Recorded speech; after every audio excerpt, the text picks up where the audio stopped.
I see our next speaker getting ready to deliver her toast to the Lassies. Please welcome the dapper, Robart Reid.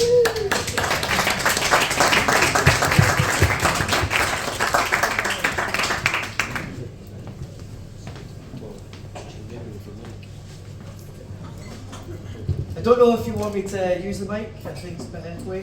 People at the back hear me fine. I'll move forward a wee bit for you.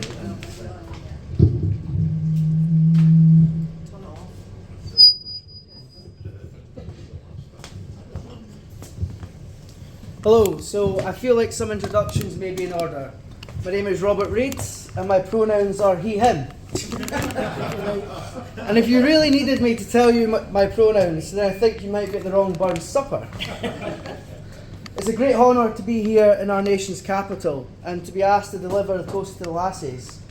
Or to put it in a way that our resident Yank, Marjorie Ellis Thompson, may understand, a toast to the chicks.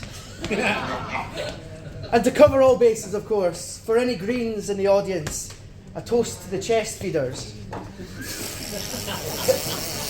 This is my second outing at a Burns supper giving such an address.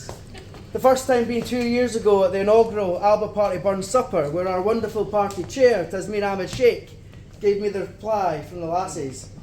Yes, it has taken me 2 years to pluck up the courage to do this again after the pasting she gave me that night.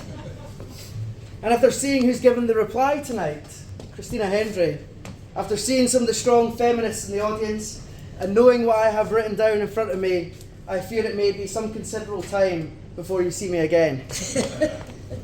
Now, it's very important at great occasions like this to recognise the abilities and achievements of women in the audience.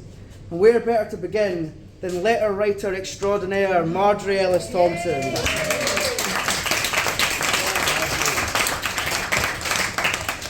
Some of you may be aware, but I studied at the University of Florida, hence the bow tie I'm wearing tonight. So it's safe to say I've had a fair share of experience in dealing with Americans. The general view held by people over here is that Americans are generally loud, overbearing, not particularly refined, a bit ditzy. However, when Americans come over here, they tend to try to downplay these stereotypes. Therefore, I think we should all recognise the great courage it must have taken for Marjorie to unapologetically live up to every single one of them. Now, I never jump into anything without a bit of research. And if you're ever bored, I'd recommend Googling Marjorie Ellis Thompson. The internet is awash with conspiracies about almost everything, even Marjorie, believe it or not. Did you know our Marjorie is actually a CIA spy? I laughed too when I read this, because I always thought spies were meant to be the type of people who would fly under the radar. I think I heard Marjorie before I seen her tonight. So if this is true, Marjorie, I think you need to go back to spy school. Whilst perusing this particular WikiSpooks article on Marjorie, I noticed one particular similarity between herself and the one and only Robert Burns. Now, what could a blonde bombshell from California and our national bard have in common? They both have a significant catalogue of past lovers. In Marjorie's case, it ranges from arch conservatives to leading nationalists. Alba men, beware. Now, I couldn't go on without talking about our indomitable MSP, Ash Regan.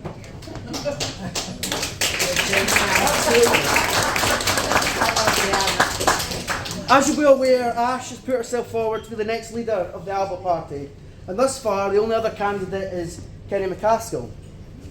I'm sure that we can all agree that a leadership contest of these two candidates can only help the party grow and flourish. Ash, of course, has relatively recent experience in leadership elections, having stood to replace another feminist to her fingertips, Nicola Sturgeon as First Minister in 2023. I think it's safe to say the SNP would much more resemble a proper independence party had she been successful. Yes. But with the odds stacked against her, she finished in third place behind Hamza Youssef and Kate Forbes. Assuming it remains a contest between herself and Kenny, Ash can be assured that this time, at least she'll finish a place higher than she did before. It's all about improvement. I think it's also important that we recognise two men. Yes, two men. Laku organiser Abu Merin, who's in front of you here. And Laku convener Ewan McGlynn, who is also just there. Although not lassies, at least I think they're still identifying as men, it's important to recognise their struggle. In Alba, Edinburgh, Laku, you have Marjorie Ellis-Thompson, Ash Reagan, and Alba's answer to Isa Drennan from Still Game, Lynn Lyon. How on earth do you boys get a word in edgeways? As I mentioned previously, a lot's changed since last time I delivered one of these. Last time I proudly boasted that I was a newly single man. But I'm sorry to say, ladies, I'm now taken. However, if that wasn't the case, it looks like many of you would have had a chance, even you, Heather, as I've now developed a taste for older women. At the last Burn Supper, I emphasised that I wasn't too picky. All I asked for was that my future match would be a good cleaner, know their way around the ironing board. I could promise to have my dinner on a table at 6 p.m. every evening. Not a high bar. As it turns out, I wasn't that picky, as my new girlfriend, Christina Hendry, hasn't learned any of these skills yet. And won't, hopefully. I blame the mother, quite frankly. Let's not be too critical though, as women growing up in today's modern world really do have it tough.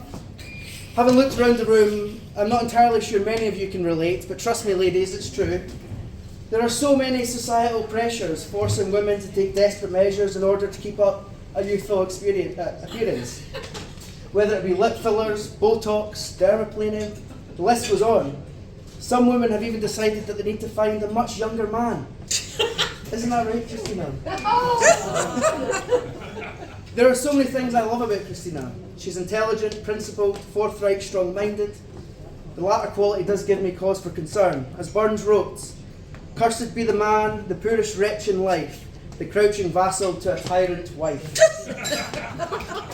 I don't think I stand a chance. But the one thing that irks me about Christina, and yes, there is only one thing, is that she has a compulsion to steal my clothes. Hoodies, t-shirts, and last night she even said she'd quite like to wear some of my pants. I'm not sure if this is her way of signalling the start of her cross-dressing journey.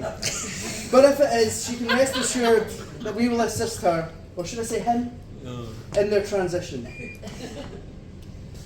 Just this past week, Scottish politics has of course shown the potential pitfalls of a political relationship. I've seen some people call us a power couple. Well, I'd like to make very clear tonight that there could be no comparisons made between our relationship and that of Nicola Sturgeon and Peter Morrell. I am no kleptomaniac, and as far as I'm aware, Christina has absolutely no interest in ageing lesbian crime writers. Not yet. I feel the temperature rising. Does anyone have an interest to hand? Just get going. But of being serious, and to get to the serious point, women in politics are constantly under fire. Just this week, a number of talented principal women in our party were targeted by the most deranged and obsessive blogger, James Kelly.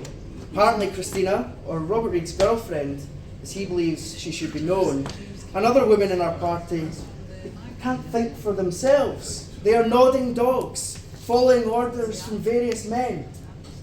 A suggestion as laughable as it is offensive. Unfortunately, Kelly's chauvinism is far too commonplace in politics today. We must celebrate the courage, bravery, and principled nature of Ash Reagan in standing up for the protection of women's rights.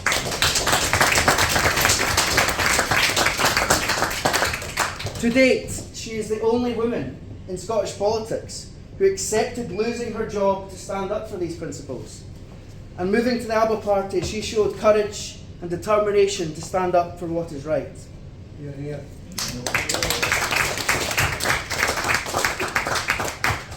You don't have to look that far back to see a time when ordinary women would be publicly ostracised for stating biological facts. And it takes immense bravery to raise your head above the parapet, but thousands of you did. I think I speak on behalf of all men in the Alba Party when I say thank you. Now could the men be upstanding and raise a glass to the lassies. Ross and Jerry don't even get up. Lynn spotted her like they're Very nice.